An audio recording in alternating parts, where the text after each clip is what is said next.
हरे कृष्णा, जय श्री हरिओम नमः शिवाय। प्रिय भक्त जनों, आज सुनते हैं चौथ माता की व्रत कथा। बड़ी ही दुर्लभ कथा सुनेंगे। इस कथा को सुनने से भक्तों की सभी मनोकामनाएं पूर्ण हो जाती हैं। तो आइए बड़ी ही श्रद्धा और प्रसन्न चित्त मन से इस कथा को सुनते हैं। ओम श्री गणेशाय नमः। आज माघ मास की कृष्ण पक्ष की चतुर्थी तिथि है और आज सकट चौथ या तिलकुट चौथ का व्रत रखा जाएगा। तो आज की इस वीडियो में आप सुनिए चौथ माता की कथा। और भगवान विघ्नहर्ता गणेश की कथा माना जाता है कि चौथ माता का व्रत और कथा के साथ भगवान गणेश की कथा सुनने से व्रत का पूर्ण फल प्राप्त होता है। पौराणिक कथा के अनुसार एक गांव में एक सेठ सेठानी थे। उनके एक बेटा और एक बहू थे। बहू सबको भोजन करा के फिर स्वयं भोजन करती थी। एक पड़ोसन ऐसी भी थी जो रोज पूछती थी कि बहू आज क्या बनाया है, क्या खाया है। तो बहू कहती ठंडो बासी। एक दिन उसके पति ने ऐसा सुनकर विचार किया कि आज तो पकवान बनाए जाएं, फिर देखें कि मेरी पत्नी क्या कहती है। उसने तरह तरह के पकवान बनवाए और घर के सभी लोगों ने एक साथ बैठकर भोजन किया। आज भी पड़ोसन ने पूछा तो बहू ने कहा कि ठंडो बासी सेठ के लड़के ने सोचा हो ना हो कोई बात अवश्य है जिससे कि मेरी पत्नी ऐसा कहती है। उसने पत्नी से पूछा तुम रोज ठंडो बासी खाया ऐसा क्यों कहती हो, जबकि हम सबने ने एक साथ बैठकर कई तरह के पकवान खाए। उसकी पत्नी बोली हम जो खा रहे हैं वह बाप बूढ़ों की कमाई है। जिस दिन आप कमाकर लाओ उस दिन मैं समझूंगी कि ताज़ा भोजन कर रहे हैं। अब एक दिन लड़के ने माँ से कहा मैं एक बड़े शहर में कमाई करने जा रहा हूँ। माँ बोली बेटा अपने पास इतना धन है कि खाया नहीं खत्म होगा। माँ की मना करने पर भी बेटे ने स्वयं कमाने का दृढ़ निश्चय कर लिया और जाते समय पत्नी से कहा मैं जब तक कमाकर बहुत सा धन लेकर ना आऊं तुम चूल्हे की आग मत बुझने देना। एक दिन चूल्हे की आग बुझ गई तो वह मन ही मन घबराने लगी, कहीं मेरे पति पर संकट तो नहीं आन पड़ा। जल्दी से पड़ोस में से आग लाकर चूल्हे में रख दूं, ऐसा विचार करके पत्नी पड़ोस में गई। वहां पड़ोसन चौथ माता का व्रत और पूजन कर रही थी। पड़ोसन ने कहा थोड़ी देर में आकर ले जाना। तो बहू ने पड़ोसन से पूछा आप यह व्रत क्यों करती है, इससे क्या मिलता है। पड़ोसन ने कहा चौथ माता के इस व्रत को करने से अन्य और लक्ष्मी मिलती है और अपनी मनोकामनाएं पूर्ण होती हैं। अब बहू भी चौथ माता का व्रत करने लगी।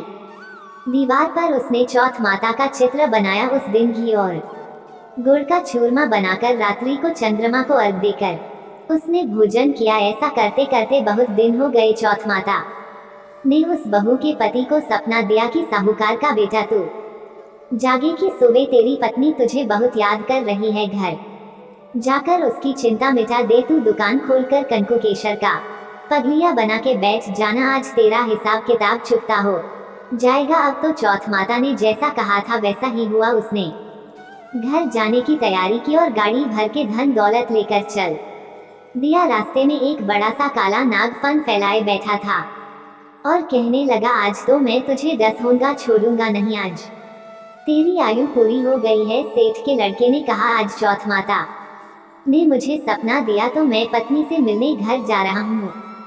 वहाँ मेरी पत्नी बहुत चिंता कर रही है, मैं उससे मिलकर जरूर आऊंगा, तब तुम मुझे डस लेना। नाग ने कहा तुम शपथ पूर्वक कहकर जाओ तो मैं तुम्हें जाने दूंगा, परंतु लौटकर नहीं आए तो तुम्हारे घर आकर मैं तुम्हें डस लूंगा। इस प्रकार सांप को वचन देकर वह घर पहुंचा। वहां सभी से हंसी खुशी से मिला और भोजन करने उदास होकर बैठ गया। उसकी पत्नी ने उदास होने का कारण पूछा तो पति ने काले नाग वाली बात बताते हुए कहा कि यदि मैं उसके पास नहीं जाऊंगा तो वह घर आकर ही मुझे डस लेगा। पत्नी बहुत चतुर थी। उसने कहा कि आप घबराओ नहीं, लेट जाओ, मैं एक उपाय करती हूँ। पत्नी कमरे की 7 पेड़ी धोई। पहली पेड़ी पर रेत, दूसरी पर इत्र, तीसरी पर गुलाल फूल, चौथी पर कंकु केशर, 5वीं पर लड्डू पेड़ा, 6ठी पर गादी गलीचा और 7वीं पेड़ी पर दूध का कटोरा भर कर रख दिए। इस प्रकार वह 7वीं पेड़ी सजाकर बैठ गई।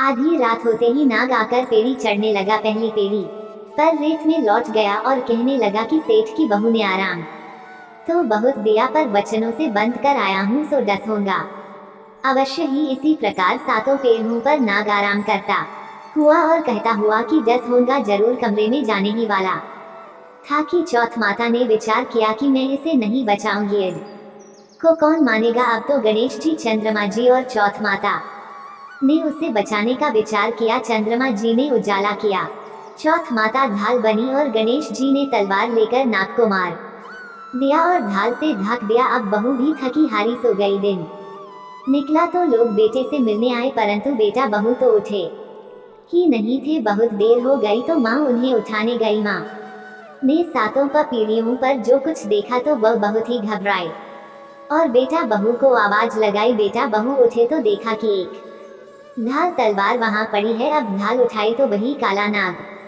मरा हुआ पड़ा है। बेटा बहू ने सोचा कि आज तो धर्म कर्म ही अड़े आए हैं, जो भगवान गणेश जी और चौथ माता ने अपनी रक्षा की। ये चौथ माता अपने जैसे सेठ के बेटे बहू की रक्षा की, वैसे ही सबकी रक्षा करना। बोलो चौथ माता की जय। भगवान विघ्नहर्ता गणेश की कथा सुने बिना चौथ माता के व्रत की कथा अधूरी मानी जाती है, इसलिए अब आप सुनिए भगवान गणेश की कथा। एक समय की बात है, विष्णु भगवान का विवाह लक्ष्मी जी के साथ निश्चित हो गया। विवाह की तैयारियां होने लगी।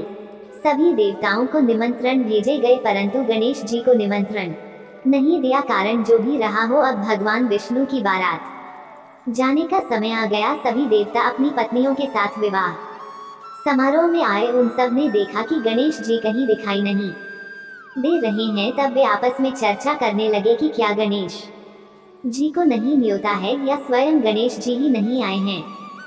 सभी को इस बात पर आश्चर्य होने लगा। तभी सबने विचार किया कि विष्णु भगवान से ही इसका कारण पूछा जाए। विष्णु भगवान से पूछने पर उन्होंने कहा कि हमने गणेश जी के पिता भोलेनाथ महादेव को न्योता भेजा है। यदि गणेश जी अपने पिता के साथ आना चाहते हो तो आ जाते, अलग से न्योता देने की कोई आवश्यकता भी नहीं थी। दूसरी बात यह है कि उनको 1.25 मन मूंग, 1.25 मन चावल, 1.25 मन घी और 1.25 मन लड्डू का भोजन दिन भर में चाहिए। यदि गणेश जी नहीं आएंगे तो कोई बात नहीं, दूसरे के घर जाकर इतना सारा खाना पीना अच्छा भी नहीं लगता। इतनी वार्ता कर ही रहे थे कि किसी एक ने सुझाव दिया, यदि गणेश जी आ भी जाए तो उनको द्वारपाल बनाकर बैठा देंगे कि आप घर की देखभाल करना। आप तो चूल्हे पर बैठकर धीरे धीरे चलोगे तो बारात से बहुत पीछे रह जाओगे। ये सुझाव भी सबको पसंद आ गया तो विष्णु भगवान ने भी अपनी सहमति दे दी। होना क्या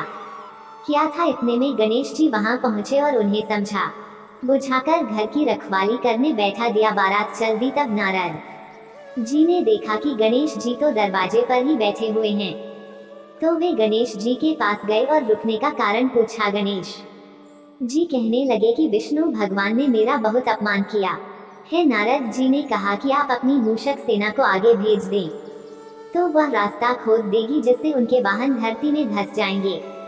तब आपको सम्मान पूर्वक बुलाना ही पड़ेगा। अब तो गणेश जी ने अपनी मूषक सेना जल्दी से आगे भेज दी और सेना ने जमीन पोली कर दी। जब बारात वहां से निकली तो रथों के पहिए धरती में धंस गए। लाख कोशिश करे परंतु पहिए नहीं निकले। सभी ने अपने अपने उपाय किए परंतु पहिए तो नहीं निकले, बल्कि जगह जगह से टूट गए। किसी की समझ में नहीं आ रहा था कि अब क्या किया जाए। अब तो नारद जी ने कहा, आप लोगों ने गणेश जी का अपमान करके अच्छा नहीं किया। यदि उन्हें मना कर लाया जाए तो आपका कार्य सिद्ध हो सकता है और यह संकट टल सकता है। शंकर भगवान ने अपने दूत नंदी को भेजा और वे गणेश जी को लेकर आए। गणेश जी का आदर सम्मान के साथ पूजन किया। तब कहीं रथ के पहिए निकले। अब रथ के पहिए निकल तो गए परंतु वे टूट फूट गए तो उन्हें सुधारे कौन। पास के खेत में हाथी काम कर रहा था, उसे बुलाया गया। हाथी अपना कार्य करने